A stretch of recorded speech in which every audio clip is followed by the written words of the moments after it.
జగిత్యాల జిల్లాకు 3 ట్రామా సెంటర్లు మంజూరు చేశామన్నారు వైద్య శాఖ మంత్రి దామోదర రాజనరసింహ.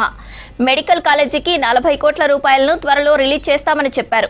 జగిత్యాల కలెక్టరేట్లో జిల్లాలో వైద్య శాఖ పనితీరుపై సమీక్ష నిర్వహించారన్నారు. మరోవైపు కాంగ్రెస్ సీనియర్ నేత జీవన్ రెడ్డితో భేటీ అయ్యారు దామోదర.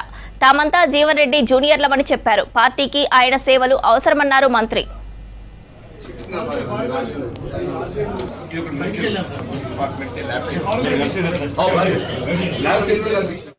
జిల్లాకు సంబంధించి మెడికల్ అండ్ హెల్త్ పైన ఒక రివ్యూ జరిగింది.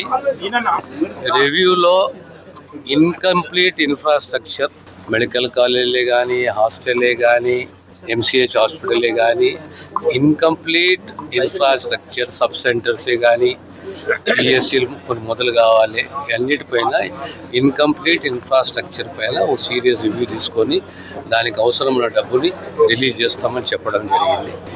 ప్రధానంగా డయాగ్నాస్టిక్స్, డయాలసిస్, ఆ తర్వాత అప్గ్రేడ్ అయిన సిఎస్సీలు, తర్వాత మీ ఏరియాకు ట్రామా సెంటర్లు కూడా కొత్తగా మంజూరు చేయాలని చెప్పి. ఎందుకంటే 3 హైవేస్ ఉన్నాయి. ఈ 3 హైవేలకు సంబంధించి ట్రామా సెంటర్ ఎవ్రీ 35 కిలోమీటర్కి ఒక ట్రామా సెంటర్ కూడా ఏర్పాటు చేయాలని చెప్పేసి ఒక అనౌన్స్మెంట్ చేయడం జరిగింది ఈ కలెక్టరేట్. జీవన్ అన్న మా పార్టీ సీనియర్ నాయకుడు, లీడర్ విత్ హైయెస్ట్ ఇంటెగ్రిటీ, ఒక ప్రిన్సిపల్, ఒక ఐడియాలజీ. జీవనాన్న కాంగ్రెస్ పెద్ద అసెట్, అసలైన సిసలం కాంగ్రెస్ వాది అసెట్. ఎప్పుడైనా జీవనాన్న శ్రేయోభిలాషులము, మేము జూనియర్లము, జీవనాన్న ఇంట్రెస్ట్ని కాపాడే ప్రయత్నం.